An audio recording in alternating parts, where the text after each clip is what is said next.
मध्य पूर्वेत सुरू असलेल्या इराण, अमेरिका आणि इस्रायलमधील तणावाचे पडसाद आता भारतातील ग्रामीण भागातही उमटू लागलेत. नाशिक जिल्ह्यात गॅस टंचाईची समस्या दिवसेंदिवस गंभीर होत असून आता शहरानंतर ग्रामीण भागातही त्याचे परिणाम दिसू लागलेत.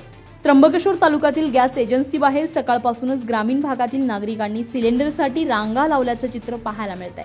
गॅस सिलेंडर वेळेवर मिळत नसल्यानं नागरिकांना मोठ्या अडचणींचा सामना करावा लागत आहे. घरगुती वापरासाठी अत्यावश्यक असलेला गॅस मिळवण्यासाठी महिलांसह नागरिक सकाळपासून एजन्सी बाहेर थांबून असल्याचं चित्र दिसतंय. यापूर्वी शहरांमध्ये गॅस टंचाईची समस्या जाणवत होती, मात्र आता ग्रामीण भागातही सिलेंडर मिळण्यात अडचणी येऊ लागल्यानं नागरिकांमध्ये गोंधळाचं वातावरण निर्माण झालंय.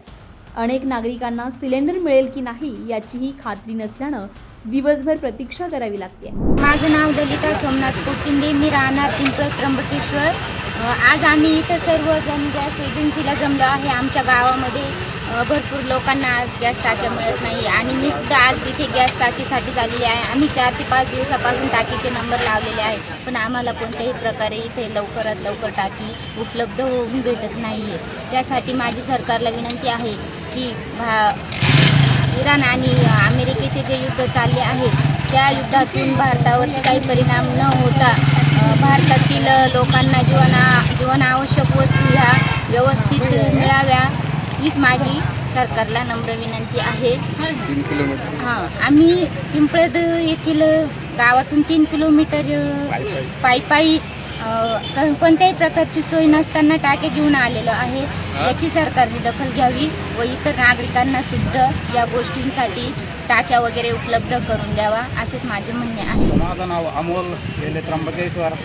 आज तुम्ही पाहताय की गॅसचा आपल्या भागामध्ये केवढा तुटवडा चालू आहे आणि हा गॅस आधी तर आपल्याला 21 दिवसानंतर भेटायचा.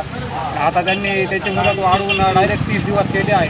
तर गोरगरीब माणसांनी कसं जीवन जगणं हे अत्यंत कठीण झालेलं आहे. त्यामुळे सरकारने याची पूर्णपणे दखल घ्यावी अशीच मी सरकारला विनंती करतो. धन्यवाद. दरम्यान गॅस वेळेवर उपलब्ध होत नसल्यामुळे ग्रामीण भागातील नागरिकांनी नाराजी व्यक्त केली आहे. घरातील दैनंदिन स्वयंपाकाची व्यवस्था विस्कळीत होत असल्याचं नागरिक सांगतायत.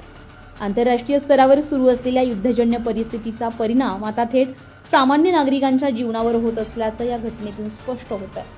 एकीकडे आंतरराष्ट्रीय घडामोडी आणि दुसरीकडे ग्रामीण भागातील सर्वसामान्य नागरिकांचे दैनंदिन प्रश्न. त्र्यंबकेश्वरमध्ये दिसणाऱ्या या रांगा केवळ गॅससाठी नाही तर त्या वाढत्या टंचाईची आणि नागरिकांच्या वाढत्या चिंतेचीही साक्ष देत आहेत. आता प्रशासन या समस्येवर काय तोडगा काढतंय आणि नागरिकांना दिलासा कधी मिळतोय याकडे सर्वांचंच लक्ष लागलंय.